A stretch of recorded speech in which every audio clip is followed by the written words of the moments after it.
Good evening, welcome to another episode of Rugby Lives Here. Our look at Singapore rugby and the goings on.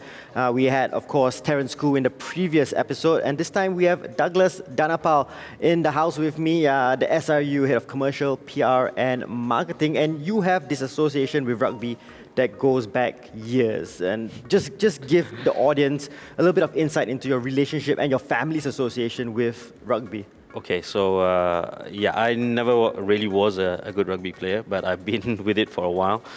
I'm more of a referee now, and been with the union close to 9 years. It's been good times. Most of my family members actually do play rugby or are part of it somehow or the other. And yes, I think one of the ex-general managers was related to me as well. Yeah. So. Yeah, I enjoy the sport. It's given me so much, and that's why we want to give back, or I want to give back to the sport, and it's interesting as well. So, is that a topic of conversation around the dinner table, especially during family gatherings? Do you speak about other stuff, or is like rugby the first topic of conversation? Thank God we live in separate houses because it'd just be debates and I think it'd be arguments as well. So I think it's good to compartmentalize family stuff, rugby stuff, work stuff. It's all separate. So yeah, and I come from a union standpoint, so we need to be diplomatic and unbiased towards all clubs and players as well. That's a very diplomatic and unbiased answer, by the way. All right, so let's touch on your responsibility in charge of commercial, PR and marketing, and a lot about the community and giving back. And we've seen that especially during COVID-19. This particular campaign, which One Place Sports was involved in, the Do Good, Send Love, we provided some coverage for that. Tell us a little bit more about that campaign and how did SRU get involved with that? We were looking at ways to stay relevant in the community. In crazy COVID times, there was no training going on, no matches going on, and it's a blessing that we do have a dynamic management committee. We've all got our jobs, the executives have our jobs, and they give us a little bit of autonomy and empowerment as well. So when we went to them and stated, there's this project, there's this initiative, we can collaborate with NVPC and Alpis Hideout. It's a social enterprise to do a little bit of good in the community and keeping the rugby community engaged as well. So there's vendors, sponsors, partners, clubs, junior rugby clubs, seniors, men's, women's, national teams. They all actually came together for this project. And it was a good way to stay engaged with the community, raising over $100,000. 6,000 over meals delivered over 3 days as well. So it was a good engagement, and we could get everyone together as well. So, from your standpoint, obviously in charge of the commercials and marketing department, and obviously with public relations, how important is it for SRU to be involved in giving back to the community? Well, as I said earlier, rugby's given me so much, and there are a lot of people out there that's given more to them. And we've had partners and sponsors that have helped us during the times when times were good, and we should give back as well. There are a lot of people out there that need it more than us, or more than what the others in the rugby fraternity have as well. So yeah, it's a good start until games or sports are up and running again for SRU. Yeah. Besides the Do Good, Send Love campaign, are there other initiatives, other CSR projects that Singapore Rugby is involved in? Yes, actually there are plenty. There are plenty coming up to keep everyone engaged, because the response for this campaign was so good that we're actually carrying on with phase 2, working with Alpis at Hideout, and we intend to culminate that during Christmas time. So it's a little bit of a feel-good atmosphere, and once again the situation it doesn't seem to be improving that much, and yeah, we thought, let's carry on with this campaign. A lot more people have stepped forward to help and assist as well. So that's the next phase of the Do Good campaign, or Rugby Gives Back. Something really exciting that we're doing as well is we've actually teamed up with an ex-rugby player, a member of the community, Paul Foster. So with his modular movement. So the modular movement, it hits a few areas as well, which is foreign worker friends, frontline workers, healthcare workers, the F&B industry, and drivers as well. However, we changed it a little bit, or modified it a little bit, the concept, to ensure that we were helping the rugby fraternity first, those displaced by COVID, So if you're a rugby player or within the rugby fraternity or owns a restaurant, so we're going to be helping you out in this way by ordering food from you, hiring rugby players as the drivers or the delivery drivers as well, and slowly expanding out. So our main focus is bringing the rugby community together to help the rugby community first and foremost, and then the wider community. So that's going to be a little bit exciting when we start it out. It may not provide your full salary or your pay, but at least it's something until the times get better as well. We actually take our lead and follow what the government's been doing and what Sport SG has been doing. Sport SG has been absolutely fantastic. They've provided jobs and put it on their portal as well. And so we just wanted to follow suit and follow in their footsteps. I mean, love the CSR projects that the SRU are going on. A final question on that. You mentioned about giving back to the rugby community first. Are there other initiatives in giving back to those who are caught in the most vulnerable situations? As you said, people who have been displaced during COVID-19. What else can Singapore Rugby give back to the people who have given so much for Singapore Rugby? What we've done is, once again, our funds and our resources are limited. So we've pushed the Sport Singapore agenda forward first, letting people know that there are these jobs available. That's number one. That was the main priority. Two, what we did was we actually offered to look at coaches' contracts and review them. So certain independent coaches are contracted to schools and see how we could assist them.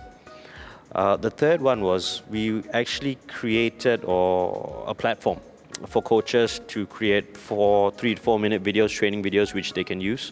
The IP will be theirs and it will be shared between SRU, so they could reuse it as well. So they can deliver on their coaching programs. That's the best we can do besides actually handing out cash. And it's up to those persons to actually step forward and reach out and access these initiatives that we have. So those are the few programs we have in place for now. Yeah. Okay, so coming off the CSR topic to more of the PR and marketing and the commercial side, Simon Mannix is the head coach for Singapore Rugby, for the main team. Was there a commercial play in getting someone so high profile as him to be part of the Singapore Rugby national team? How we've been working in the past was, this is the first time in a long time that we've had a full-time professional coach come on board. All our previous coaches, including our last coach, Mark Lee as well, they're all on short-term contracts. They actually do it for the passion and it's more for an allowance. So I think there are a few things in the public going around where we've dropped coaches in the past. No, these are passionate people, like we said together. They've given so much to Singapore Rugby as a player, as a community coach, club coach. And with the right resources and all, our local coaches or our Singaporean coaches could have done a little bit better in a long-term run. But we decided to do things differently and open it up to basically globally. And we found Simon. So Simon was a little bit of both as well. He came with good coaching credentials and playing credentials as well. He's an All Black, and he's coached in France as well, a semi-pro professional team. So a little bit of both, and with Simon we had partners coming on board saying how we can activate with him or do talks and engagement with their own employees as well. So there were pros and cons, and it's basically we just need to wait and see how it turns out. Like I said, COVID, crazy times, it's wrecked everything for us for now, but yeah. But a high-profile name like that, do you think Singapore Rugby has taken a step forward and more people are setting up notice like, oh wow, a big name has taken charge of Singapore? Yes and no. We've had Inoki Afiaki in the past. Simon, yes, he's up there. He's played for Tier 1 country. Yeah. Yes, we have had partners and sponsors come forward stating we want to be involved, or we want to engage with Simon, so it's private funding plus government funding which enabled us to do this. We went with a local name. It would have been a little bit more difficult to tap into the additional funding. Yeah. So yeah. You speak about the partners and sponsors. There's no regional, no domestic, no international competitions happening. Yeah. For those partners and sponsors, how do you keep them happy during this period? Well, I have a chat with you, and then I tell them, I tell them that a thank you basically to Dell, the Red Lion, TFX. So these are some of the partners that have stayed with us, Tsunami as well. So we've tried different ways to engage with them. And yeah, it's been working well. We've gone via Zoom calls, via workouts to engage with your staff as well, a little bit beyond what the contracts and agreements state also. And working, for example, with the modular movement, ordering food from certain F&B providers, it shows a relationship that we want to build on, because fingers crossed this won't last forever. Yeah. Times will become better. And if we have the opportunity to support our partners in this way, yeah, additional digital marketing, spending at their venues, buying additional merchandise, and not just limited to the Singapore Rugby Union, but the rugby fraternity in general. I think, yeah, we should be able to do good. I mean, you have to be appreciative that they're still supporting during this difficult time. Do you expect, like, when things do go back to normal, hopefully, as you said, it doesn't last forever, that, you know, you give them more mileage as a sponsor for sticking true with SRU during the tough times? Once again, it comes back to the little bit of contract negotiations, but I'm pretty sure that that would be the end situation. Yeah.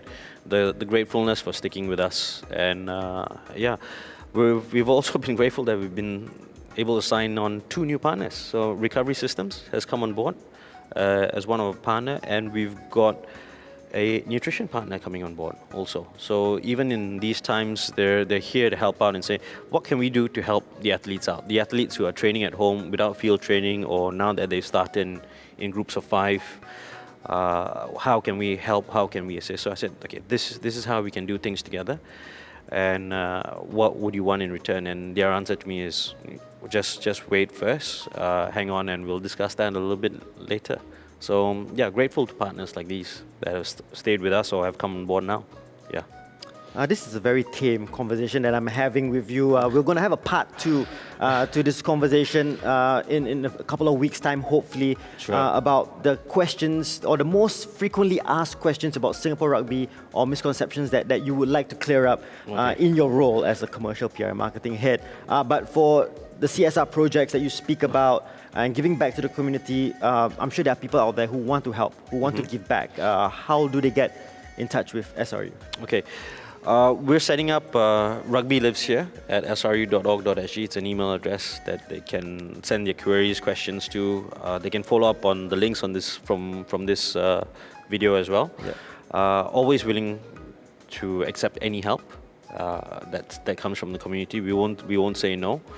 And yeah, we'll move forward from there. So the few exciting projects, like I said, that are coming up, the phase 2 of Do Good, Rugby Gives Back, Rugby Gives Back modular movement, and we've got one more as well, and hopefully it'll be launched in time for International Business Women's Day in September, which is Project Parry. So once again, working with girls from 4 different schools, 100 girls from 4 different schools, and enabling them, teaching them rugby, life skills as well. So that should be up and running soon. So yeah. Rugby Lives Here. Someone should name a show after that particular term. Douglas, thanks so much for spending time with me on this particular episode. Looking forward to part 2, and I hope you guys will join us for that particular episode. As of now, it's a wrap up for part 1 of Rugby Lives Here with Douglas Danapal. We'll see you next time. Cheers, mate. Thank you. Yeah.